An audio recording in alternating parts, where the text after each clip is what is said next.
During a family dinner on Thanksgiving Eve, I sat down at the table with a broken arm, unable to even pick up a fork. I just sat there, hungry, while the guests froze in silence. My daughter calmly said, "My husband taught him a lesson," he proudly shouted. "The old man thought he was the boss here, so I proved him wrong." I just smiled. But 10 minutes later, the doorbell rang, and he panicked. A father's revenge always comes unexpectedly, and justice does not forgive traitors. Before we continue, please subscribe to the channel and write in the comments what time it is where you are now. The doorbell cut through my concentration like a blade. I'd been sorting through old Coast Guard investigation files, lost in the methodical work of organizing 2 decades of maritime incident reports. The afternoon light slanted through my study window, dust motes swimming in the beam. I wasn't expecting anyone. Lula stood on my porch, arms spread wide for an embrace that felt rehearsed. "Dad! Surprise!" Ralph lingered behind her, eyes fixed on his phone screen. He glanced up briefly when I stepped back to let them inside.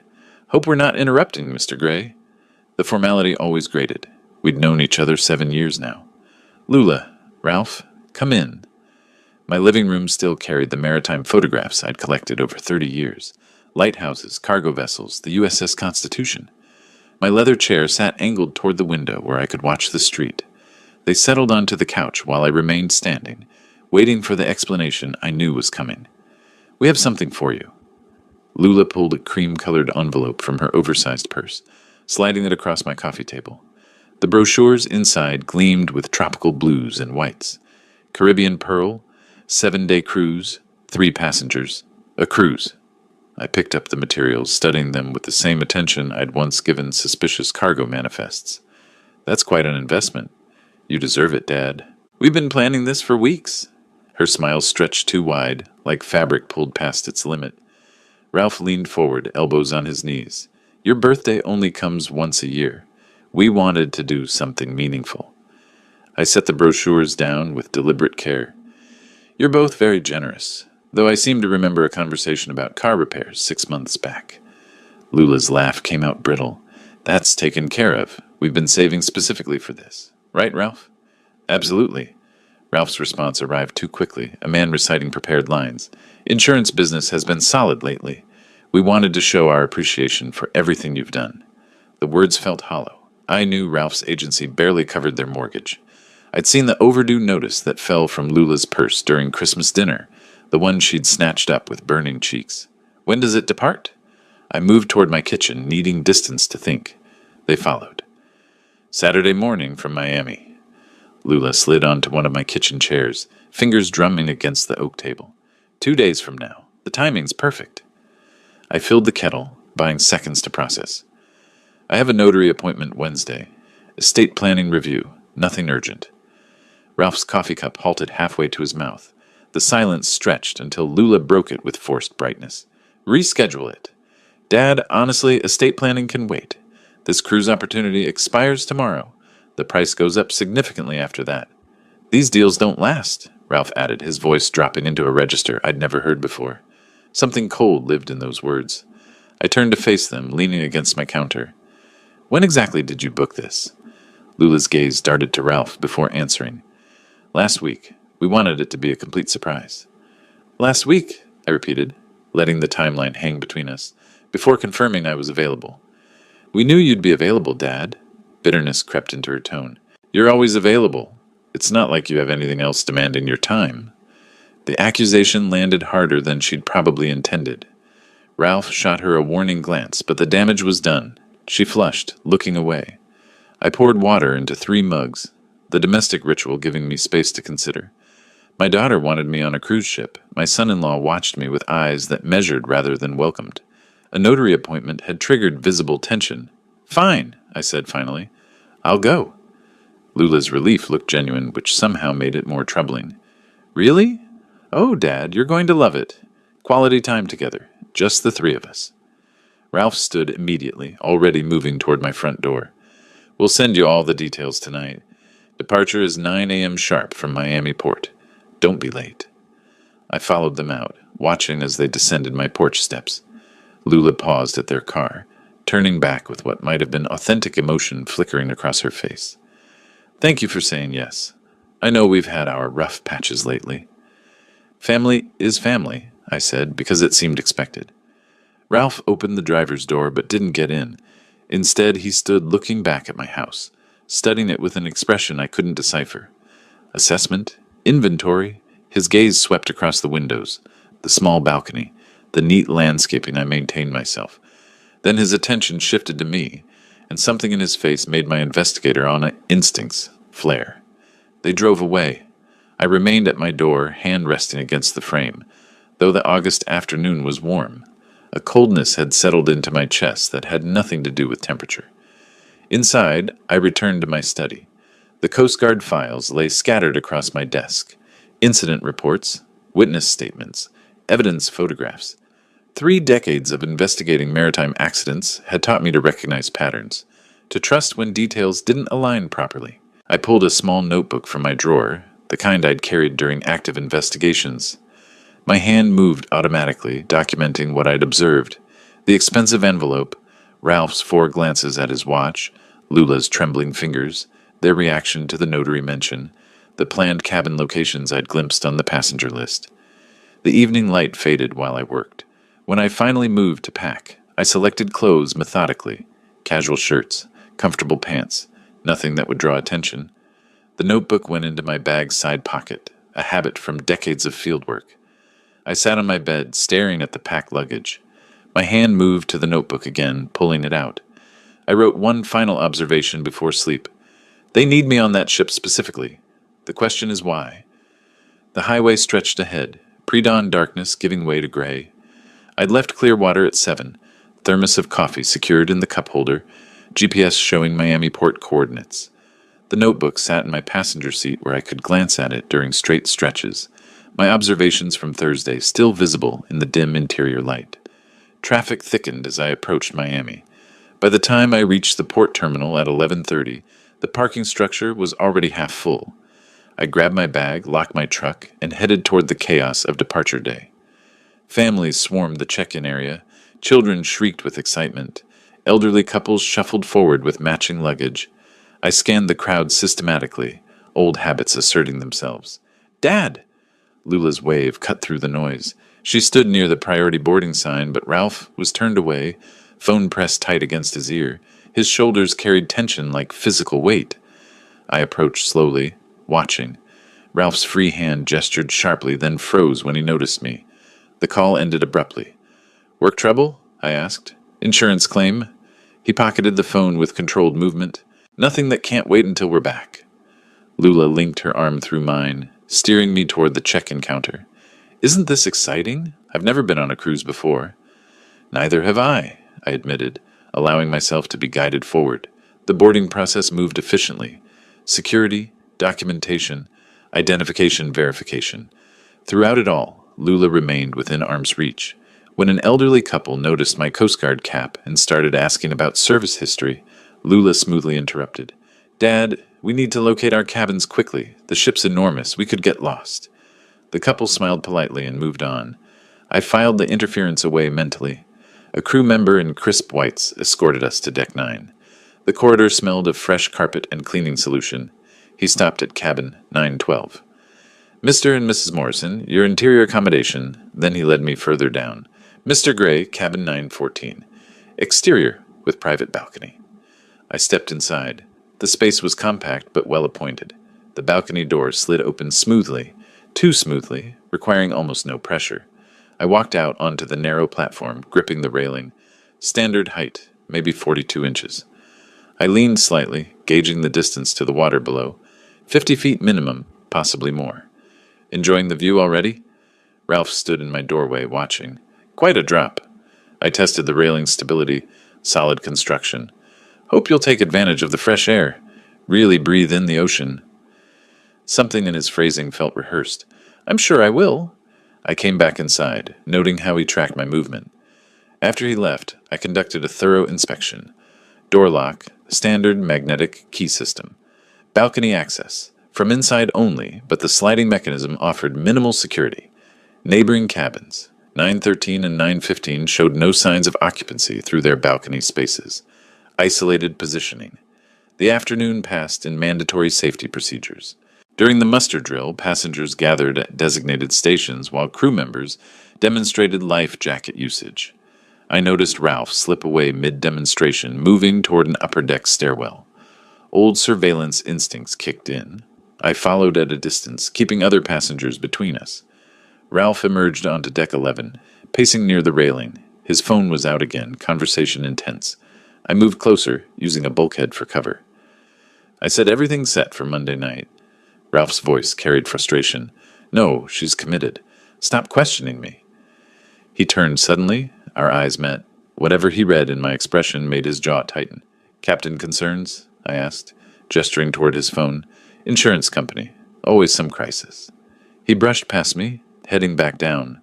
I remained on deck 11, watching Miami's skyline recede as the ship began its departure. Monday night, 2 days away. The formal dining room that evening sparkled with chandeliers and white tablecloths. Ralph ordered a $30 cocktail, barely touched it. Lula picked at her salmon, pushing rice around her plate. Dessert arrived, chocolate mousse in crystal dishes. Ralph set down his untouched drink and leaned forward. That notary appointment you mentioned. What's the current status of your will? Lula's fork clattered against porcelain. Ralph? What kind of question is that? He ignored her, focus locked on me. Who's listed as primary beneficiary? Just curious about your estate planning approach. I took a deliberate sip of water before responding. That's confidential. We're family. His smile held no warmth whatsoever. Surely Lula inherits. She's your only child. Estate planning is complicated, I said carefully. Multiple factors involved. But at your age, these things should be finalized, clearly defined. He wouldn't release the topic, fingers laced together on the table. Lula deserves to know what her future holds. Ralph, please, Lula's voice cracked. Can we just enjoy dinner? I studied my son-in-law, insurance agent, failed business ventures, mounting debts I'd learned about through carefully worded conversations with Lula, now suddenly interested in my will's specific details. I'll review everything with my notary when we return, I said, standing. If you'll excuse me, the seafood isn't sitting well. Back in my cabin, I pulled out the notebook. New entries. Ralph's phone calls, his timing references, the will interrogation, cabin positioning, patterns emerging like coordinates on a nautical chart. I tried sleeping, but gave up around 11. The ocean called. Old maritime instincts never fully died. I stepped onto the deck, breathing salt air, letting the engine vibration travel through my feet. Then I saw them.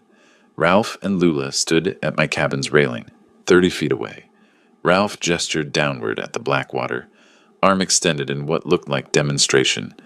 Lula hugged herself, nodding at whatever he was explaining. My footsteps made no sound on the rubberized deck. 20 feet away now? 15. Ralph turned, froze.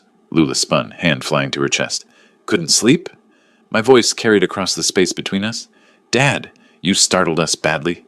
She moved away from the railing like it had burned her. Ralph recovered faster. Just getting air, enjoying the night view. I walked to where they'd been standing, looked down.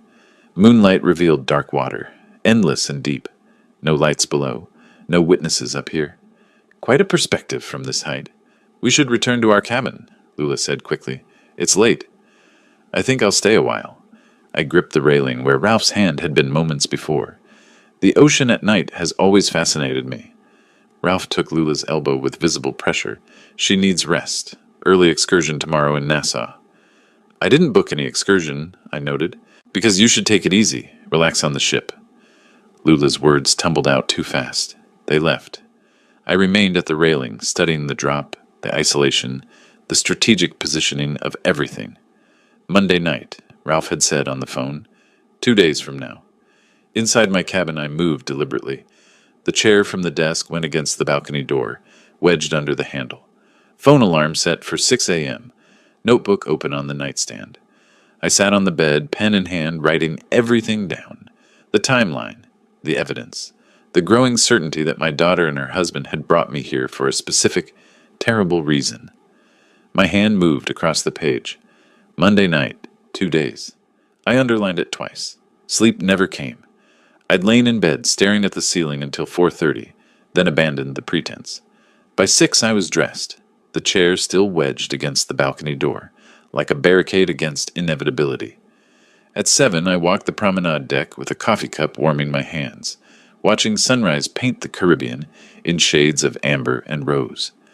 The deck was nearly empty, early risers doing laps for exercise, a young couple photographing dolphins. I positioned myself with my back to the ship's superstructure, clear sightlines in every direction, old defensive habits asserting themselves. Inspector Gray? I turned.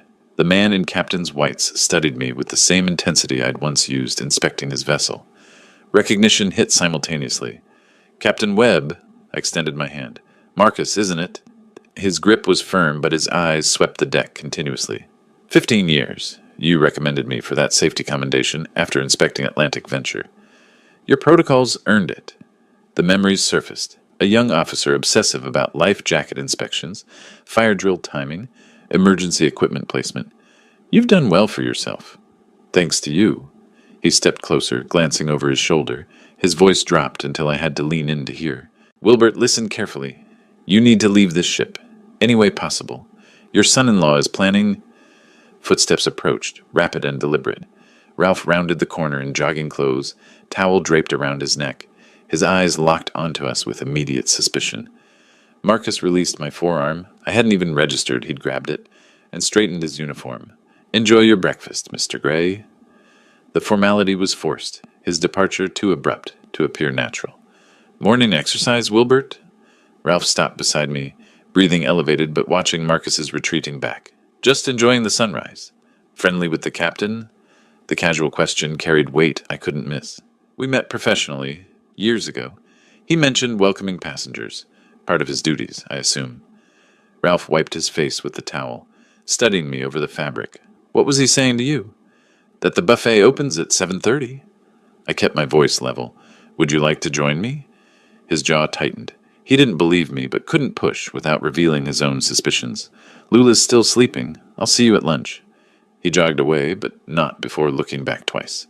I spent the afternoon near the pool pretending to read a paperback I'd found in the ship's library. The pages might as well have been blank. My mind catalogued movements, logged faces, tracked patterns.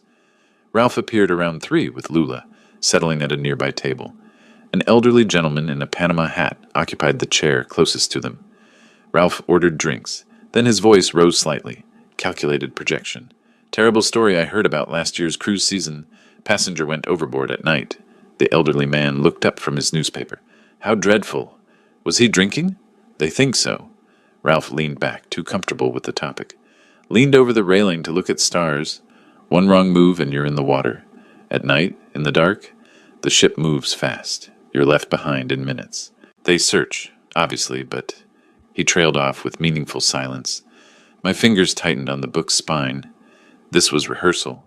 Ralph was establishing the narrative for witnesses, planting the seed of how an old man might accidentally fall overboard. Lula sat rigid beside him, contributing nothing. Her hands clutched her phone like a lifeline. Reminds you to be careful, the elderly man said, returning to his paper. Absolutely. Ralph caught my eye across the deck, held it for 3 seconds, then looked away. I returned to my cabin before dinner, appetite gone. The chair remained wedged against the balcony door. I sat on the bed, opened my notebook, added today's observations, Marcus's warning, interrupted. Ralph's poolside performance, the timeline tightening. Hours passed. I tried eating crackers from the minibar, managed 2 before nausea stopped me. Not fear. I'd faced danger before. This was different. This was family. At 11:17, soft knocking. Through the peephole, Marcus alone, face pale in the corridor lighting. I opened the door. He slipped inside before I'd fully cleared the entrance, checking the hallway before closing it. I'm risking my command being here. His hands trembled as he spoke. But I can't let this happen. Sit down, start from the beginning. He remained standing, pacing the narrow space between bed and desk. Saturday night. Early Sunday morning, actually, around 2. I was on the bridge checking navigation equipment. Standard duty during overnight watch. He ran both hands through his hair. I heard voices below, on the deck directly beneath the bridge. Unusual for that hour. Go on. I recognized them. Your daughter and her husband. Marcus's voice cracked. They didn't know I was there. I moved to where I could hear without being seen. My hands remained steady on my knees. My voice was not. What did they say? Your son-in-law was discussing timing. He said tomorrow night, tonight, Sunday, wouldn't work. Too many variables. Monday would be better. Marcus met my eyes. The formal dinner. He said, we make sure he drinks plenty at dinner. Wine, after dinner drinks. Then we suggest going on deck for fresh air. Stars are beautiful tonight. Perfect photo opportunity. Those were his exact words. The cabin felt smaller, colder. Then he said, Marcus swallowed hard. He said, I push him when she distracts him. Quick, clean. We scream, raise alarm, but it's too late. Ocean's too big at night. And my daughter? I had to ask, though I already knew. Marcus's expression held genuine pain. She asked, what if someone saw? He laughed, actually laughed, and told her nobody would be on deck during dinner. And even if someone noticed, you'd be the grieving family. He was drunk, celebrating his birthday, got careless. Tragic accident. I stood, moved to the small window overlooking Blackwater. What else? She asked how long until the insurance pays out. The words landed like physical blows. That's when I knew she wasn't just going along with it. She's actively participating. The evidence I'd been collecting crystallized into undeniable pattern. The sudden cruise gift, the separate cabin with balcony access, Ralph's questions about my will, tonight's poolside story establishing the accidental narrative. All of it deliberate, all of it planned. Why tell me? I turned to face him. You could lose everything? 15 years ago, you could have failed me on that inspection. One bad report would have ended my career before it started. Marcus's voice steadied. But you were fair. You saw I was trying to do things right, and you gave me that chance. You earned it? Maybe. But now it's my turn. He gripped the desk edge. I can't let a man die when I have the power to stop it. And if I do nothing and you die tomorrow night, I'm complicit. That's criminal negligence at minimum. I sat back down, processing logistics. What are you suggesting? Get you off this ship before tomorrow night. Marcus pulled out his phone. I have contacts. Maritime networks run deep. If I can arrange a passenger transfer in the middle of the ocean? Medical emergency. It's been done. He scrolled through contacts. There are protocols. Another vessel, a transfer at sea. It's risky, but not impossible. You'd do that? Marcus looked up from his phone. I'd do more than that to prevent a murder on my ship. Will you trust me? I thought of Lula as a child. Gap-toothed smile, scraped knees, absolute faith that her father could fix anything. I thought of Ralph's cold calculation. I thought of tomorrow night. Dark water, a scream that would come too late. Yes, I said. I'll trust you. Give me 30 minutes. Marcus moved toward the door. Stay in your cabin. Don't open it for anyone but me. His hand rested on the handle. He turned back, jaw set with determination. I'll find a way, Wilbert. I promise. The door closed behind him. I was alone again, staring at the chair barricading the balcony door. I checked my watch. 11:48. Tomorrow night was the planned murder. I had less than 24 hours. I opened my notebook to a fresh page and wrote, Monday night formal dinner, approximately 24 hours. Then I sat on the bed and waited. 28 minutes. I counted them in the silence, unable to sit, unable to think beyond the ticking seconds. I paced the cabin's narrow length, 6 steps wall to wall, examining the family photograph I'd brought.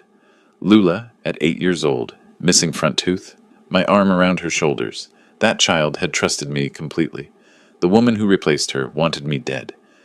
Soft knocking pulled me from the photograph. I opened the door before Marcus finished the second knock. I found a way. He entered quickly, checking the corridor one final time before closing us in. This time he sat, perching on the desk chair with forward lean that suggested barely contained energy. There's a cargo vessel 15 nautical miles north, Nordic Star, heading to Nassau for port calls tomorrow afternoon. I contacted the captain, Thomas Brennan, worked together on shipping routes 5 years ago. You told him? Enough. Medical emergency requiring immediate transfer to a vessel with better medical facilities. He didn't ask questions. Marcus pulled a small notepad from his uniform pocket, consulting handwritten notes. Here's how this works. Around 3 this morning, we move you to the medical bay.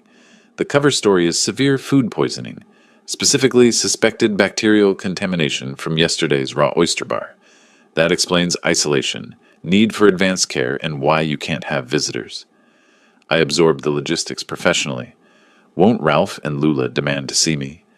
Standard quarantine protocol. Food poisoning is contagious until we rule out certain bacteria. They can't visit sick passengers during isolation period. His confidence was reassuring. By the time we dock in Nassau tomorrow afternoon, and they realize you're not in medical bay, you'll already be there waiting for them. What about your career? Marcus's jaw tightened. If this goes wrong and you die, I'm complicit in murder. I heard the plan and did nothing. That's negligence, possibly accessory after the fact. I'd rather risk my command than live with that. You're putting yourself in danger for me? You gave me my career. I'm trying to save your life. We're even. He checked his watch. We have 2 hours before we execute. Pack minimally. Personal documents, wallet, phone. Nothing that would suggest permanent departure. We need Ralph and Lula to believe you're returning after medical treatment. I moved automatically, pulling items from my bag. Passport, wallet, phone charger, the notebook with all my observations. Then I stopped at the desk, pulled out the hotel stationery I'd noticed earlier. What should I tell them? Pen hovering over blank paper. Keep it simple. You felt ill. Transferred for better medical care. You'll meet them in Nassau. I wrote the first version, then crossed it out. Too cold. The second attempt had too much detail. Suspicious. The third achieved the necessary false normalcy. Lula woke up feeling terrible around 2 a.m. Must have been the seafood at dinner. The ship's doctor recommended transferring me to another vessel with better medical facilities. Don't worry about me. I'll meet you when we dock in Nassau tomorrow. Rest and enjoy the cruise. My hand hesitated over the closing. Marcus watched without speaking. I finished. Love, Dad? The word felt like betrayal, but maintaining cover required authenticity. I folded the note, wrote Lula on the outside. I'll make sure she gets this after you're gone. Marcus pocketed it carefully. The doctor and a medical assistant will come at 3. Play along. You're ill but not critical. Weak, nauseous, but stable enough for transfer. Can you do that? I've spent 30 years reading body language. Projecting it isn't difficult. Good. He stood. I need to coordinate with Nordic Star's captain, inform our medical staff, and arrange the tender. Lock this door behind me. Don't open it for anyone except me, the doctor, or someone who says, Inspector Gray, it's time for your breakfast. That's the password? It's nautical dawn, time when horizon becomes visible. Appropriate, I thought. He moved toward the door. Try to rest. You'll need your strength. After he left, I sat on the bed with the family photograph. 3 decades of investigation work had taught me to read people, to see through deception, to follow evidence where it led. All that training, and I'd missed the signs with my own daughter until it was nearly too late. I set the photo face down and prepared to survive. At 2:57, the password came through the door. Inspector Gray, it's time for your breakfast. The ship's doctor entered first, middle-aged woman with efficient movements and kind eyes. Behind her, a younger medical assistant wheeled a transport chair. Mr. Gray, I'm Dr. Patel. The captain explained your symptoms. She took my pulse, professional but not invasive. We're transferring you to Nordic Star. They have more advanced diagnostic equipment for suspected bacterial food poisoning. Thank you. I let my voice weaken, shoulders slump. Into the chair, please. We'll get you comfortable. I settled into the wheelchair, accepting the blanket the assistant draped over my lap. Dr. Patel checked my forehead temperature. I'd splashed cold water on my face minutes before, creating clammy skin. Fever's moderate, consistent with foodborne illness. She made notes on a tablet. Let's get you to medical bay first, then we'll prepare for transfer. They wheeled me through corridors I'd never seen. Service passages, crew-only areas marked with security keypads. The ship felt different here, utilitarian and functional, rather than luxurious. We passed night shift workers who nodded respectfully at the doctor and looked away from me out of courtesy for my illness. The medical bay smelled of antiseptic and clean linens. They transferred me to an examination bed, took blood pressure readings for appearance's sake, documented everything with professional thoroughness. Marcus arrived at 4:10. Nordic Star is in position. Sea state is favorable for transfer. Dr. Patel, is the patient stable? Stable enough. She checked her notes. I've contacted their medical officer. They're prepared to receive him. Then let's proceed. The journey to the lower deck tender platform felt surreal, moving through the ship's belly while passengers slept above, unaware. The medical assistant helped me back into the wheelchair. We took a service elevator down, then emerged onto an open platform where the sea breeze hit me with salt spray and diesel fumes. The tender boat waited, small crew in orange safety vests. In the distance, Nordic Star's lights created a constellation against the dark water. Carefully now. They helped me from wheelchair to tender, maintaining the pretense of illness even here where only crew could see. Dr. Patel handed paperwork to the tender operator, medical transfer documents making everything official. Marcus gripped my shoulder briefly. Nordic Star's captain will take good care of you. Stay in Nassau until this ship docks tomorrow. Then decide your next move. I will. Thank you, Marcus. Send word when you're safe. He stepped back. The tender's engine growled to life. We pulled away from Caribbean Pearl, all that luxury and elegance now housing my daughter who planned my murder. The tender crossed the gap between vessels efficiently, riding swells with practiced ease. Nordic Star grew larger, industrial and weather-beaten, nothing like the cruise ship's polish. Their crew waited at the transfer platform, helping me aboard with rough kindness. The tender departed immediately, returning to Caribbean Pearl before dawn could expose the operation. I stood on Nordic Star's deck, no longer pretending weakness. The cargo ship's captain approached, stocky man with gray beard, assessing eyes. Thomas Brennan, Marcus explained enough. He didn't offer his hand. Medical emergency, you said. But you don't move like a sick man now that you're aboard my ship. The illness was strategic, I assumed. Maritime Network shares stories. Marcus Webb doesn't lie, so whatever reason you had for that emergency transfer, I trust it was necessary. He gestured toward the bridge. We dock in Nassau at 1400 hours. You're welcome to stay in one of our spare cabins until then. Coffee's terrible, but it's hot. I appreciate the discretion. I appreciate honest men. Marcus is one. I'm assuming you are too. He turned toward the companionway. Get some rest, Mr. Gray. Nassau's still 8 hours away. I didn't rest. I stood at Nordic Star's railing, watching Caribbean Pearl's lights recede into darkness, becoming indistinguishable from stars reflected on water. Dawn lightened the eastern horizon gradually, painting the sky in layers, deep purple, then navy, then pale blue touching gold. The industrial engine vibration traveled through my feet, familiar from decades of Coast Guard inspections. This ship smelled of diesel and honest labor, nothing like Caribbean Pearl's manufactured luxury. I pulled out my notebook, opened to a fresh page. My hand moved with deliberate precision. Evidence needed: insurance policy documentation, financial motive records, witness testimony, Marcus Webb, physical evidence, cabin positioning, planned timeline. Below that, I wrote one word and underlined it twice. Nassau. Nordic Star's horn sounded deep, resonant, purposeful. We were making good time. I'd be in Nassau before Caribbean Pearl docked that afternoon. I'd be waiting when they arrived, expecting to find me either dead or missing. They'd find neither. They'd find something far worse. I closed the notebook, the word Nassau underlined twice, staring back at me. Dawn had fully broken now, painting the water in copper and gold. The cargo ship's bridge rose behind me, Captain Brennan visible through the windows checking instruments. I needed legal counsel. Now. Brennan looked up when I entered. Something you need, Mr. Gray?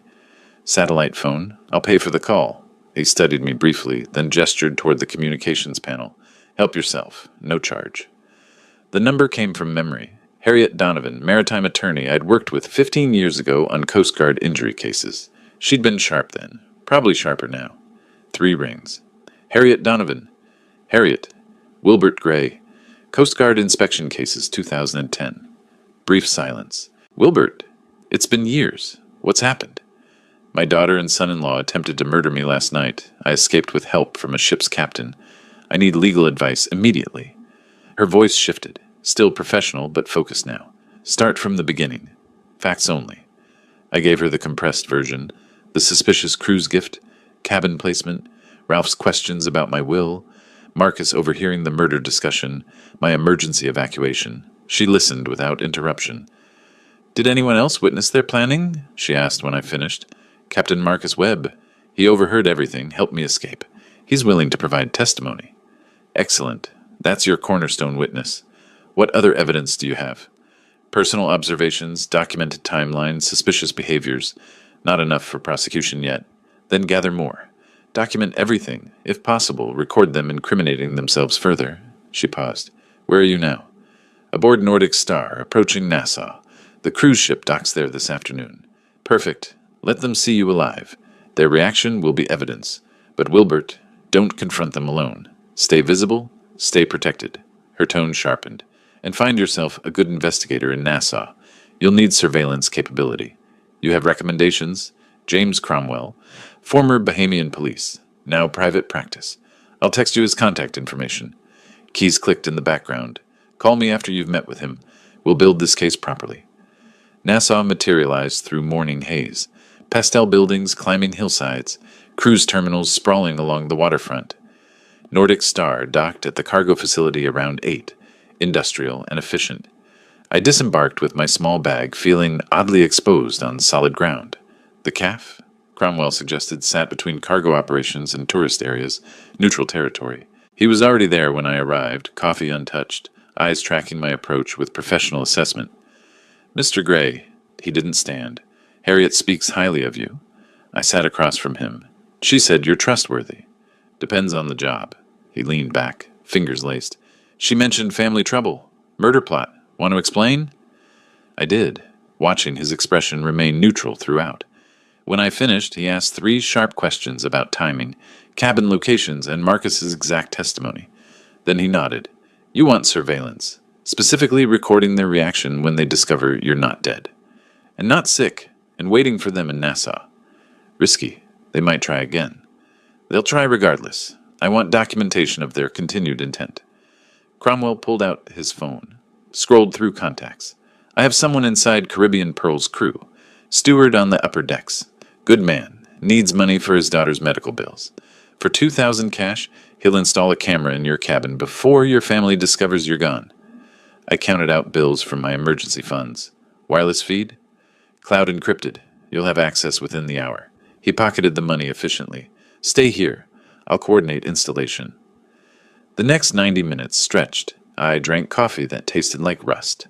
Watched cruise ships maneuver in the harbor. My phone buzzed. Cromwell's text with login credentials. I opened the surveillance app, saw my former cabin in real time. Empty bed, barricaded balcony door still visible. Afternoon sunlight through the porthole. Around 1 o'clock, movement. The door opened. Ralph entered first, scanning the space like he expected ambush. Lula followed, holding a piece of paper. My note. The audio quality was surprisingly clear. Where is he? Ralph moved through the small space, checking the bathroom, the closet. Lula unfolded my note, read aloud. Woke up feeling terrible around 2 a.m. Transferred to another vessel with better medical facilities. Meet you in Nassau.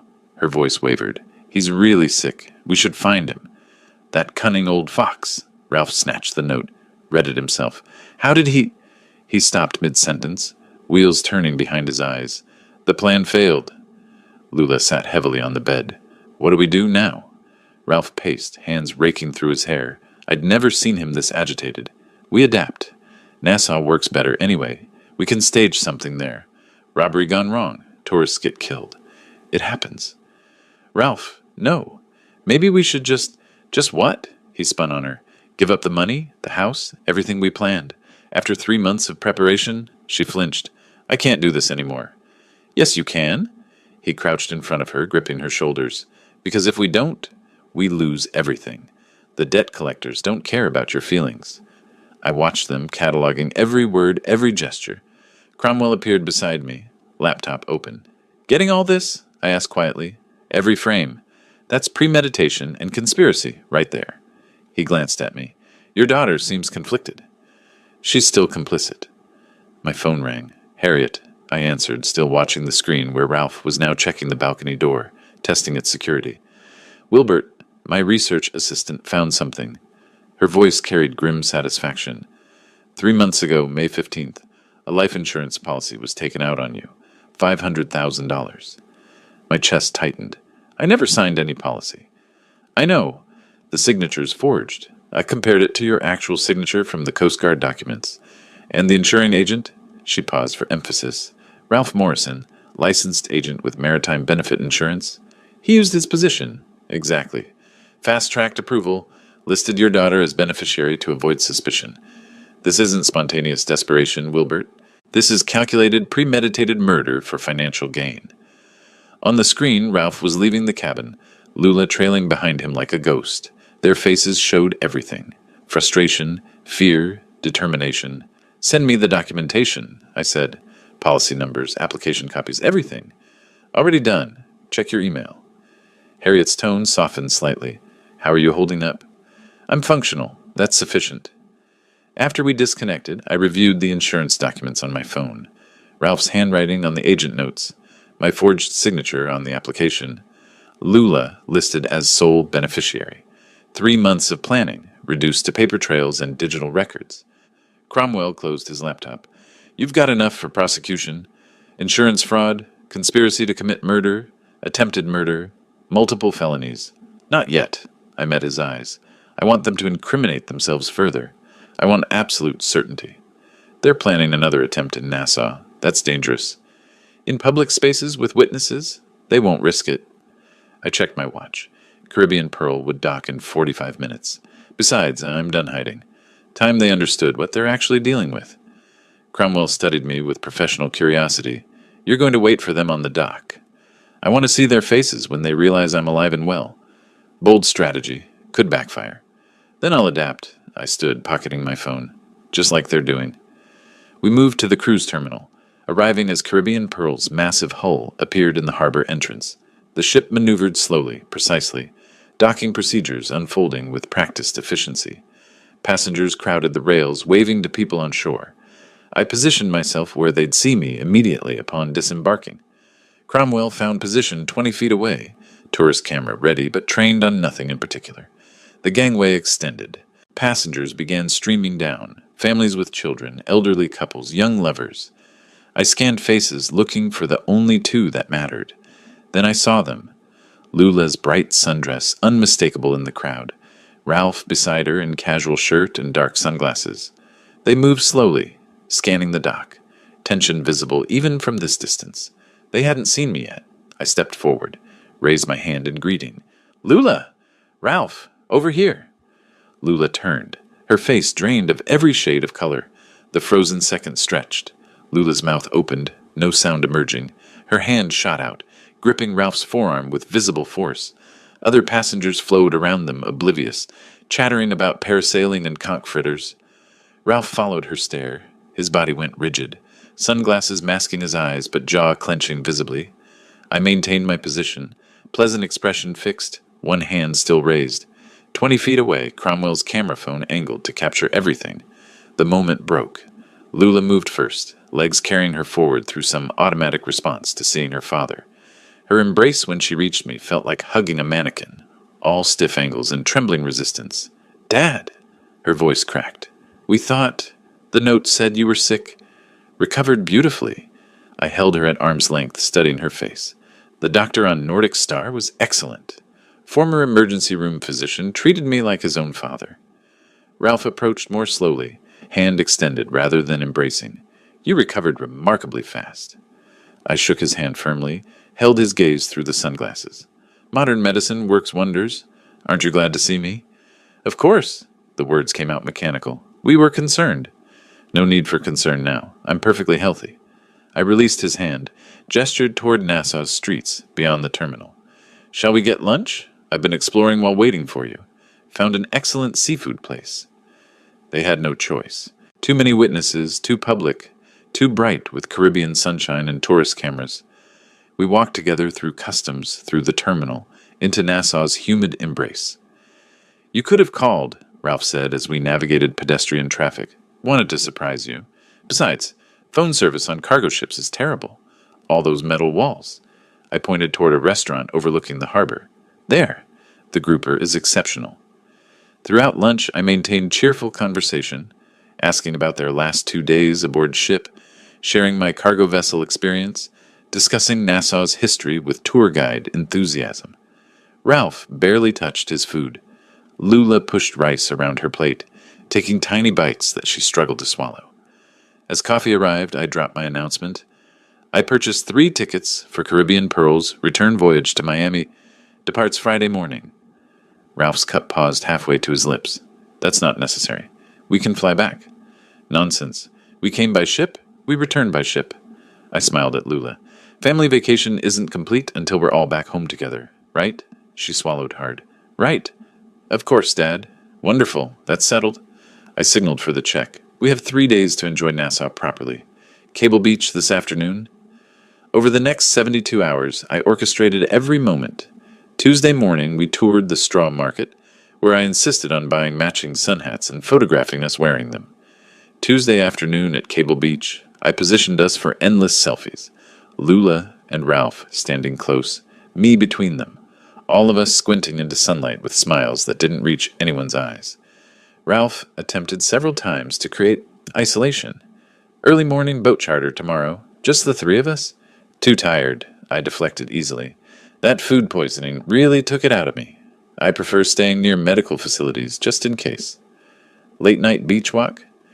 These old knees don't do well on sand and darkness. Let's stick to the group tours during daylight. Wednesday, we explored colonial architecture, Fort Fincastle, Queen's Staircase, Government House. I photographed them at every location, directing their positions like a wedding photographer. Stand closer. Smile like you're having fun. This is for the memory books. Their smiles became increasingly brittle. Lula developed a nervous habit of picking at her nails until they bled. She wore sunglasses constantly, hiding the dark circles forming under her eyes. Ralph's patience frayed visibly, snapping at restaurant staff, cutting off Lula mid-sentence, checking his phone obsessively. I caught fragments of their whispered arguments when they thought I wasn't listening. Wednesday evening in an alley between shops. He knows something, Ralph hissed. He must. How could he? Lula's voice carried desperation. We were careful.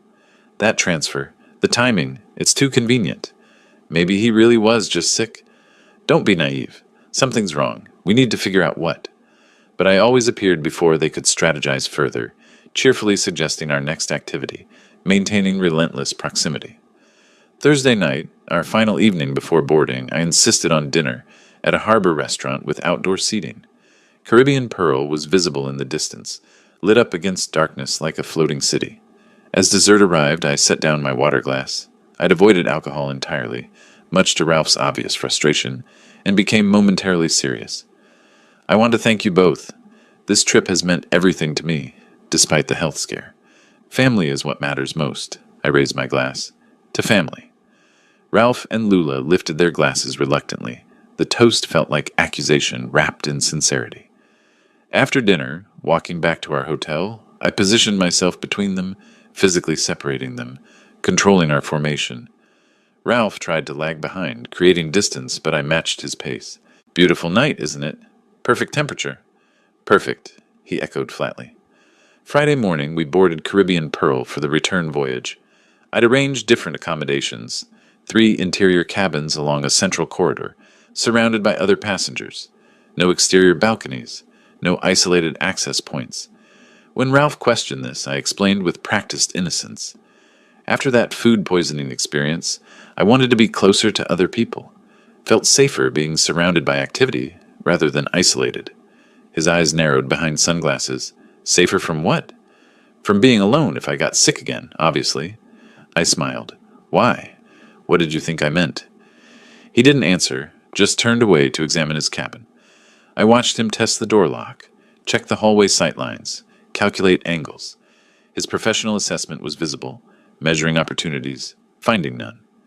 The ship departed Nassau at noon, horn sounding our exit. I positioned myself at the interior observation deck, not the exterior rails, never the rails, watching the island recede into blue distance. Ralph and Lula stood separately along the corridor, isolated from each other and from me. Both stared at their phones or into middle distance, trapped in whatever thoughts consumed them. My phone buzzed, text from Harriet. Evidence package complete. Insurance fraud documentation, forged signatures, witness statements from Captain Webb, surveillance recordings from Nassau. Ready to proceed when you are. I pocketed the phone, turned away from the windows toward the ship's interior. 3 days at sea ahead, then Miami. Then real consequences would begin. Walking past Ralph toward the dining room, his voice stopped me, low, barely audible. Enjoy dinner, Wilbert, while you can. I didn't turn back, didn't react, just continued walking. My hand slipped into my pocket where my phone held every recorded threat, every piece of evidence, every mistake they'd made. 3 days at sea. Then they'd understand exactly what they'd tried to destroy. The parking area outside Miami's cruise terminal was organized chaos. Families reuniting, luggage carts clattering, goodbyes echoing across asphalt. I stood beside my car, keys in hand, watching Ralph and Lula approach through the crowd. "Thank you for the cruise." I pulled Lula into a hug, felt her body stiffen against mine. Despite everything, it was memorable. Ralph extended his hand rather than embrace. His grip was brief, fingers cold despite the Florida heat. "Let's do it again sometime," Lula offered, voice hollow. "Actually, let's get together soon." I kept my tone casual, conversational. "I'd like to discuss some family matters." Ralph's eyes sharpened behind his sunglasses. "What kind of matters?" "Better discussed at home. I'll call you." I smiled warmly, waved as they walked toward their vehicle. I watched their car exit the lot, then turned toward mine. But I didn't head north toward Clearwater. I drove east into downtown Miami.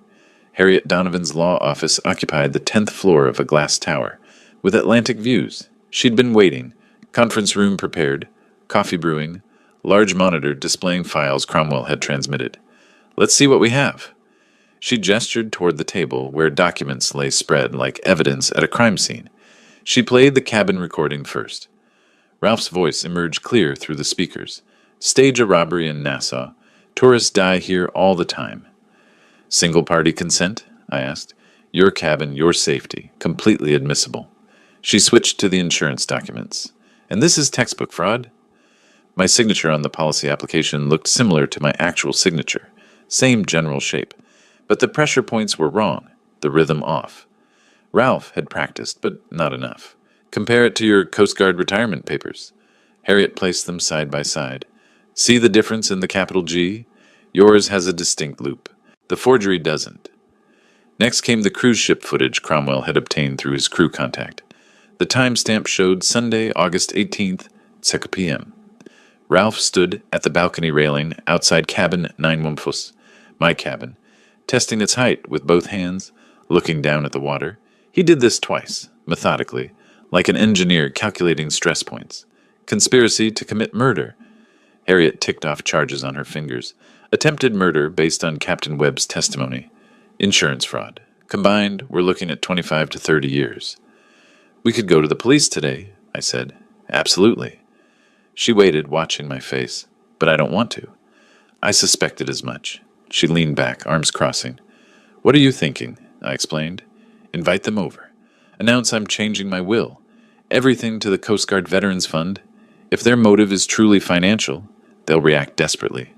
I want them to hire someone. I want absolute proof of intent. You're using yourself as bait. I've been bait since they booked that cruise.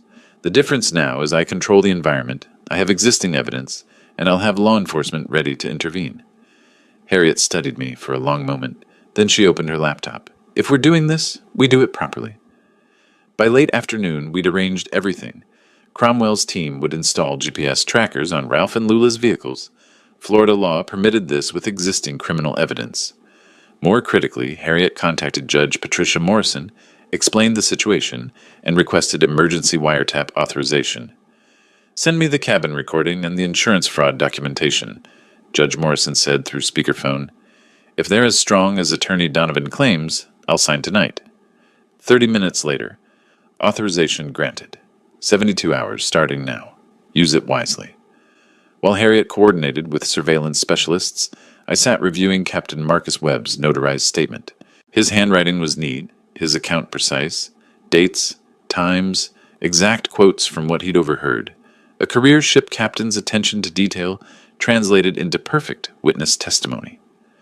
"Security team is en route to your house," Harriet announced, ending a call.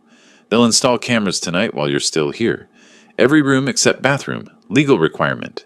The feed goes to encrypted cloud storage with timestamp authentication." As the sun set over Biscayne Bay, turning the water molten orange, I made the call. Harriet's phone recorded it automatically, attorney-client privilege protecting the documentation. "Hi, Dad," Lula's voice carried wariness. "Lula, I'd like you and Ralph to come by tomorrow evening, 6 o'clock. There's something important we need to discuss as a family." Long pause. "What's this about?" "Estate planning. I've made some decisions I want to share with you both." Another pause, longer.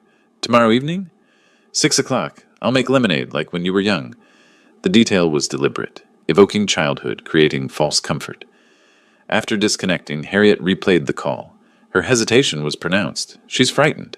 She should be. The drive back to Clearwater took nearly 4 hours. I stopped once for gas and terrible coffee, used the time to think through tomorrow's script. Every word mattered.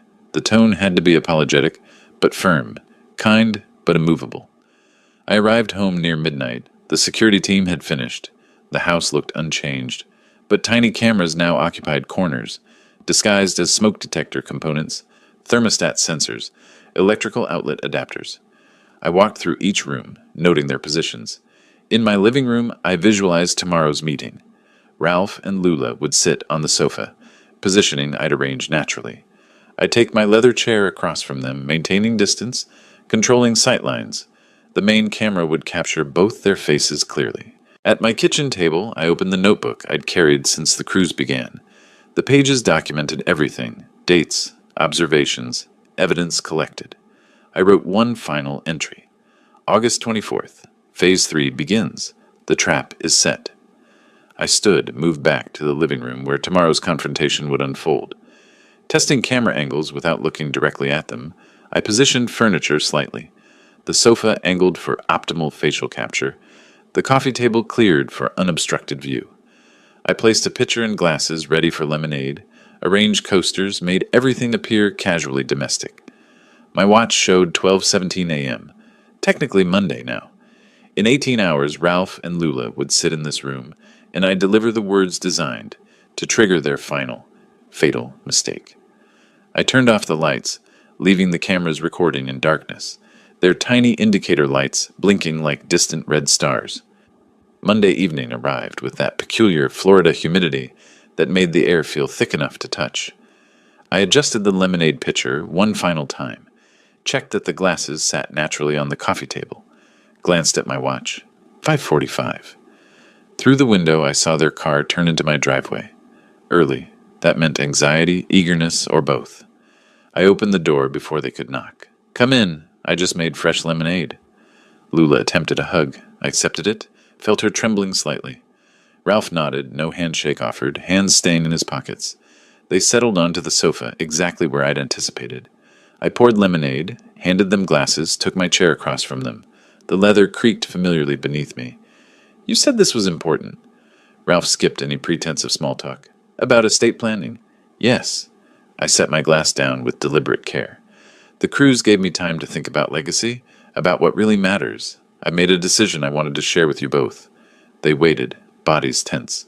I'm changing my will. My entire estate, the house, savings, investments, everything will go to the Coast Guard Veterans Fund. I kept my voice gentle, apologetic even. They do important work helping retired service members. I want my legacy to serve that purpose. The silence stretched like a drawn wire about to snap. "What?" Lula's voice barely qualified as sound. Ralph's face darkened, a flush creeping up from his collar. "You're cutting us out? Completely? You're both young, capable people. You'll build your own lives without depending on inheritance." I maintained eye contact with Ralph. "I think it's the right decision." "Dad, Lula leaned forward, hands clasped together pleadingly. "We were counting on—" "You can't just—" Ralph's hand shot out, gripping her wrist. Hard. "Lula." The warning was clear. I watched the interaction with apparent concern, knowing the camera captured everything. "I understand this is disappointing," I continued. "But my estate, my choice. I'm meeting with my notary Thursday morning, August 29th, to finalize the paperwork. I wanted to tell you first, as a courtesy to family." "Thursday," Ralph's voice was flat. Not a question, a calculation. 3 days from now, yes. I offered a slight smile. "I hope in time you'll understand." Ralph stood abruptly, movement sharp enough that his glass nearly toppled. "We're leaving!" "But Dad!" Lula started. "Now!" Ralph pulled her up by the arm, grip leaving white marks on her skin. I followed them to the door, maintaining my sympathetic expression. "I know this isn't what you wanted to hear." Ralph turned at the threshold. His face was a mask barely containing fury. "Oh, we hear you clearly, Wilbert. The use of my first name, not Mr. Gray, felt deliberate. Very clearly."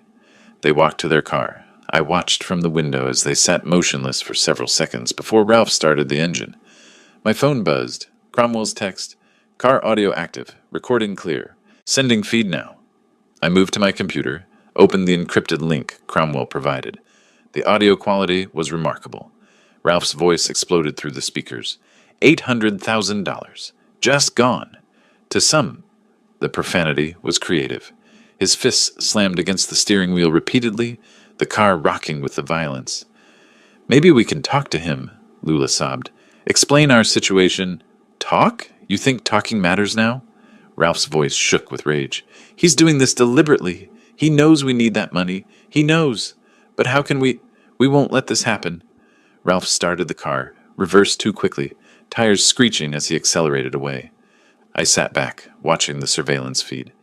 Cromwell's vehicle followed at discreet distance, maintaining visual contact. The next 2 hours passed slowly.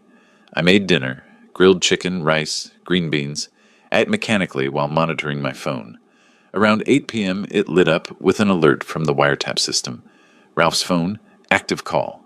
I opened the live transcript feed, watching text appear in real time as the conversation unfolded. Ralph, I need a job done. Fast. Before Thursday. Unknown. Male. What kind of job? Ralph. Elderly man. Lives alone. Needs to look like a home invasion. Break-in gone wrong. Unknown. Male. That's not cheap work. Ralph. 20,000. Unknown. Male. 25. Ralph. 15. Half now, half after completion. Unknown male. Make it 18 total. 9 and 9. Ralph. Fine. 18. The transcript continued. Ralph provided my address. 234 Coral Drive, Clearwater. The timeline. Before Thursday noon. Must look like robbery. The contact identified himself as Vinny. No last name offered. My hands remained steady as I read, but something cold settled in my chest. This was my daughter's husband, my son-in-law of 7 years, arranging my murder like ordering plumbing repairs. My phone rang. Harriet. Tell me you're seeing this, she said without preamble. I'm watching the transcript now. Clear solicitation of murder. Premeditated. Conspiracy. We have everything, Wilbert. Her voice carried both satisfaction and concern. Time to bring in law enforcement. This has gone far enough. Agreed. I pulled up my contacts, found the number she'd provided days ago. Detective Reyes? Speaking. The voice was professional, slightly wary. He didn't recognize the number. My name is Wilbert Gray.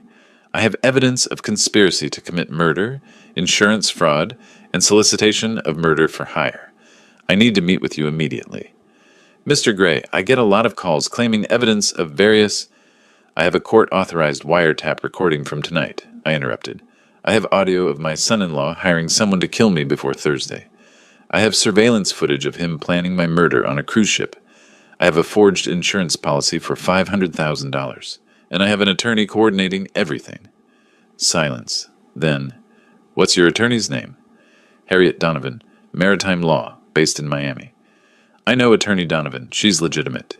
His tone shifted. Tomorrow morning, 8 a.m., Pinellas County Sheriff's Office, Largo. Bring everything. After hanging up, I sat in my living room's dim light.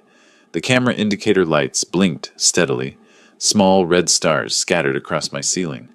I pulled out my phone, queued up the wiretap recording Harriet had sent as an audio file. Ralph's voice emerged from the speaker. Elderly man. Needs to look like a home invasion gone wrong. I played it twice, then set the phone down. On my mantel, an old photograph caught the lamplight. Lula at 8 years old, missing her front teeth, my arm around her shoulders at the beach. That child had loved me without reservation. I turned away from the photograph. Rising, I moved to my study, began preparing documents for tomorrow. I printed the insurance policy with its forged signature, burned Captain Marcus Webb's testimony to a USB drive alongside the cabin recording, the cruise ship surveillance footage, tonight's wiretap transcript. I created a physical binder, organized, indexed, tab-separated by evidence type. Decades as a federal inspector had taught me. Comprehensive documentation, clear chain of custody, prosecutable case construction. 3 decades of investigating maritime accidents, and the most important case I'd ever built was against my own family. I checked my watch. Nearly midnight. In 8 hours, I'd walk into the sheriff's office and hand them a completed investigation. Everything they needed to arrest Ralph Morrison and Lula Gray Morrison for conspiracy to commit murder, insurance fraud, and solicitation of murder for hire. I placed the evidence binder by the front door with my keys, returned to my living room, and sat in my leather chair one final time. The cameras recorded me there in the darkness, a 63-year-old man who'd survived his family's attempt to kill him, who'd built the case that would destroy them. Tomorrow, the trap would close completely. Tonight, I simply sat in the silence, surrounded by blinking red lights, waiting for morning. The evidence binder sat on the passenger seat beside me as I drove toward Largo, its weight somehow heavier than the physical pages inside. I'd slept perhaps 3 hours, functioning now on determination rather than rest. The Pinellas County Sheriff's Office appeared ahead, blocky, institutional, representing the shift from private investigation to public justice. Detective Frank Reyes met me in a conference room that smelled of old coffee and institutional cleaning solution. Gray walls, whiteboard covered in case notes from other investigations, recording equipment in the corner. "Mr. Gray!" His handshake was firm, but his eyes carried professional skepticism. "Your attorney said you have evidence of murder conspiracy?" "Against my daughter and son-in-law." I opened the binder, showing him the index tabs. "This is comprehensive. Walk me through it." I started with the cruise, the suspicious gift, the cabin placement, Ralph's questions about my will. Reyes listened, taking occasional notes. Then I played the cabin recording. Ralph's voice emerged clear. "Stage a robbery in Nassau. Tourists die here all the time." Reyes stopped the playback. "When was this recorded?" "During the cruise. Hidden camera in my cabin after I'd already escaped." "Escaped?" I explained the attempted murder plot, Marcus Webb's warning, my evacuation via cargo ship, showed him Marcus's notarized testimony. Reyes leaned forward now, skepticism replaced by sharp focus. Then came the insurance policy. $500,000. Taken out 3 months ago. That's not my signature. Reyes examined it closely. "We'll need a handwriting expert." "Already done." I showed him the analysis comparing the policy signature to my actual Coast Guard retirement documents. The differences were clear. Pressure points, rhythm, specific letter formations. Finally, Monday night's wiretap. Ralph's voice. "Elderly man. Fatal outcome required. Before Thursday." Reyes' expression hardened. He picked up his desk phone. "Sergeant, conference room. Bring whoever's available. We've got a live case." Within an hour, the room held 6 people, 2 additional detectives, a prosecutor's office liaison, technical surveillance coordinator, and a sergeant. I presented everything again. The atmosphere shifted from skeptical inquiry to tactical planning. "We're not arresting Morrison yet," Reyes announced. "Not until his hired killer makes the attempt." "You want to catch him in the act?" I said. "Exactly." Morrison could claim the phone call was hypothetical, never intended to follow through. "But if we arrest the shooter with weapon, payment, and your address, then flip him to testify against Morrison. That's unbeatable." "What do you need from me?" "Relocate. We'll monitor your house. When the killer arrives, we take him down. Then he tells us everything about Ralph Morrison." Reyes pulled up a map on his laptop. "Holiday Inn, Clearwater Beach. Witness protection budget covers it. Leave your car at home. Lights on timers. Make it look occupied." "How long before he comes?" "Thursday's the deadline Morrison mentioned. Today's Tuesday. My guess? Within 48 hours. By late afternoon, I was in room 318 of the Holiday Inn, watching the Gulf of Mexico through windows I couldn't open. My house, 20 minutes away, bristled with hidden cameras and motion sensors. Plainclothes officers occupied an unmarked van 2 houses down. SWAT waited 3 blocks away. Reyes called that evening. "No activity yet. Try to rest." Rest was impossible. I paced, ordered food I couldn't eat, watched mindless television. The waiting felt worse than the active danger aboard the ship. Wednesday crawled by. Hourly updates. Still nothing. Each call increased my anxiety. What if I was wrong? What if Ralph suspected? What if... Wednesday evening, 9:30, my phone rang. "Male subject approaching your residence." Reyes's voice carried controlled excitement.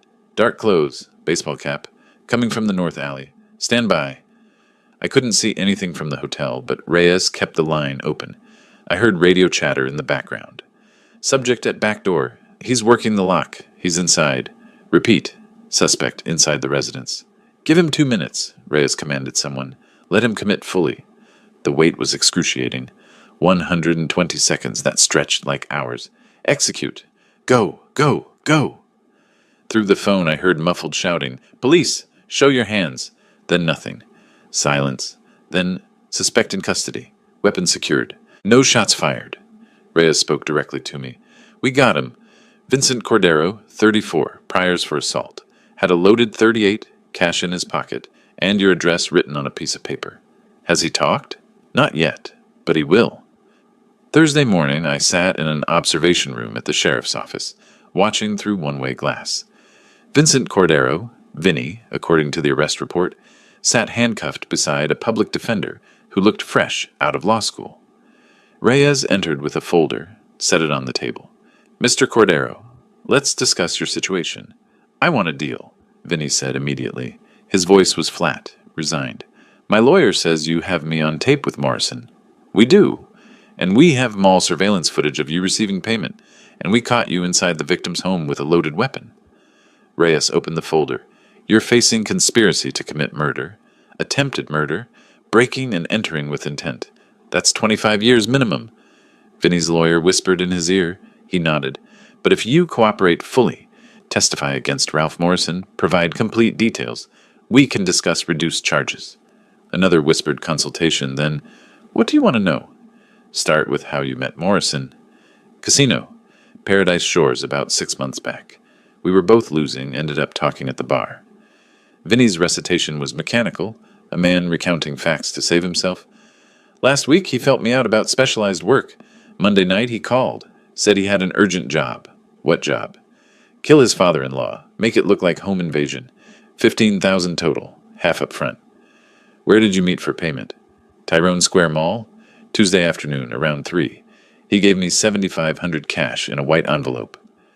Reyes pulled out surveillance photos, clear images of Ralph and Vinny beside Ralph's car, envelope visible mid-transfer. Timestamp, 2:47 p.m. "He was sweating like crazy," Vinny continued. "Kept saying it had to be done before Thursday. Something about a notary appointment, inheritance, needing it done fast." Watching from the observation room, I felt the final piece click into place. Ralph's desperation captured on video, his own hired killer, documenting every detail. Perfect. Reyes emerged 15 minutes later. "He'll testify. He'll plead to lesser charges, but he'll give us Ralph Morrison gift-wrapped." "What happens now?" "Now we prepare arrest warrants." Reyes checked his watch. "Thursday morning, 6 a.m. We'll hit their house early, less chance of flight or resistance." He handed me an operational briefing sheet. "You can follow in a separate vehicle, but you stay back until we secure the scene." "Understood?" I took the paper, folded it carefully, placed it in my pocket. I'd been waiting for this moment since Marcus Webb first warned me on that ship's deck under Caribbean stars. "Get some rest," Reyes advised as we walked toward the exit. "I don't think I could sleep if I tried." Outside, the August night pressed humid and heavy. In a few hours, my daughter would be arrested. In a few hours, justice would be served. I drove back to the hotel, but I didn't sleep. I sat by the window, watching darkness slowly fade to gray, waiting for morning. Dawn came too slowly and too fast. At 5:45 Thursday morning, I sat in my car 2 blocks from Ralph and Lula's house, in a quiet St. Petersburg neighborhood. The arrest briefing sheet lay on the passenger seat. I hadn't slept. Couldn't, after leaving the sheriff's office. Ahead, unmarked police vehicles positioned themselves around the target address. My phone vibrated. Text from Reyes. 5 minutes. Stay in vehicle until we signal all clear. At exactly 6 o'clock, Reyes's team moved. 4 officers approached, 2 front, 2 back. Reyes knocked firmly. Authority in the sound. Lights flipped on inside. Another knock. Harder. "Police! Open the door!" The lock clicked. Door opened. Lula appeared in a bathrobe, hair disheveled, eyes squinting against the porch light. She saw badges. Her face transformed, color draining completely, hand flying to her mouth. "What? What's happening?" Ralph's voice from inside. "Lula? Who?" He appeared behind her, bare-chested sweatpants, and froze. His eyes widened, then narrowed with calculation. "Ralph Morrison. Lula Gray Morrison. You're both under arrest." Reyes's voice allowed no argument. "Hands where I can see them." "For what?" Ralph managed. "Conspiracy to commit murder. Attempted murder. Insurance fraud. Solicitation of murder for hire." Each charge struck like a hammer blow. Lula swayed. An officer steadied her. Ralph's face cycled through expressions too quickly to track. Shock, denial, fury, calculation. There's been a mistake. You have the right to remain silent. Reyes continued reading Miranda rights as handcuffs clicked into place. Both of them. Neighbors' lights began glowing in windows up and down the street. As officers escorted them toward separate patrol cars, Lula spotted me standing by my vehicle. "Dad! Daddy, please!" Her voice broke into ragged crying. "Tell them this is wrong. It was Ralph. He forced me. I swear I never wanted any of this." I remained silent. I'd heard her voice on those recordings, heard her ask about insurance payout timing, heard her agree to the plan. "Dad, please, I'm your daughter." Officers held her back as she tried to reach me. Ralph saw me too, his expression twisting into pure hatred. "You did this. You set us up." His voice rose to a roar. "Say something." I met his eyes, but didn't respond. What could I say that the evidence hadn't already said? Reyes stepped between us. "That's enough. In the car." They were placed in separate vehicles. Lula still crying, Ralph still shouting soundlessly through the window. Reyes approached me. "That couldn't have been easy." "No, but it was necessary." "Want to observe the processing?" I nodded. At the sheriff's office, Ralph and Lula were processed separately. Fingerprints, photographs, formal booking. In an interrogation room, Reyes presented the evidence to Ralph's hastily arrived attorney. The cabin recording, Ralph's voice discussing staging a robbery. The wiretap, complete murder solicitation. Vinny Cordero's detailed statement. Mall surveillance video showing the envelope exchange. The forged insurance policy with signature analysis. Captain Marcus Webb's testimony about the ship plot. Cruise surveillance footage showing Ralph examining the railing outside my cabin. Ralph's attorney went pale, whispered urgently. Ralph's rigid composure finally shattered. He slumped forward, head in handcuffed hands. By mid-morning, formal charges were filed. The prosecutor, Assistant State Attorney Margaret Chen, held a press conference detailing the attempted family murder, the cruise ship plot, the foiled contract killing. Media descended. Cameras. Questions I refused to answer. The bail hearing came that afternoon. Given the severity of charges and flight risk, Judge Torres set bail high. Ralph, $250,000. Lula, $150,000. Neither could post it. They were remanded to Pinellas County Jail pending trial. Their attorneys immediately began discussing plea deals. The evidence was insurmountable. 2 weeks later, I sat in Harriet Donovan's Miami office signing final documents. The insurance company had voided the fraudulent policy. Harriet had filed a civil suit for damages, likely uncollectible, but officially recorded. I signed the new will. Everything to the Coast Guard Veterans Fund, house, savings, investments, approximately $850,000 total. As promised, no inheritance for Lula. "This leaves nothing to your daughter," Harriet said quietly. "That's correct. Even if she cooperates, serves reduced time, she'll have nothing when released. She made her choice." I set down the pen. "Now she lives with the consequences." "You're certain?" "Completely." I drove back to Clearwater, returned to my house for the first time since the arrests. The surveillance equipment was gone, the cameras removed. The rooms felt emptier somehow, even though nothing physical had changed. I stood at my living room window, the same window where I'd watched Ralph and Lula leave after announcing the cruise, where hidden cameras had recorded Monday's confrontation, where I'd stood so many times over 30 years. The Gulf of Mexico stretched before me, unchanged. Same view, same afternoon sun glittering on water, same sound of waves against the shore. But everything else had transformed. My daughter was in jail awaiting trial. Her husband faced decades of imprisonment. The money I'd worked 30 years to accumulate would help veterans who'd served with honor instead of family who'd tried to murder me. On the mantel, that photograph of Lula at 8 years old still sat in its frame. Gap-toothed smile, my arm around her shoulders, a day at the beach before life became complicated. I picked it up, looked at it one final time, then set it face down. Some bridges once burned can't be rebuilt. Justice had been served. Cold, complete, necessary justice. Not the warm satisfaction of revenge, just the grim certainty that consequences had arrived where they belonged. I closed the blinds, turned away from the window, and continued living, which was more than Ralph and Lula had planned for me. If you liked this story, please like this video, subscribe to the channel, and share your impressions of this story in the comments. To listen to the next story, click on the box on the left. Thank you for watching.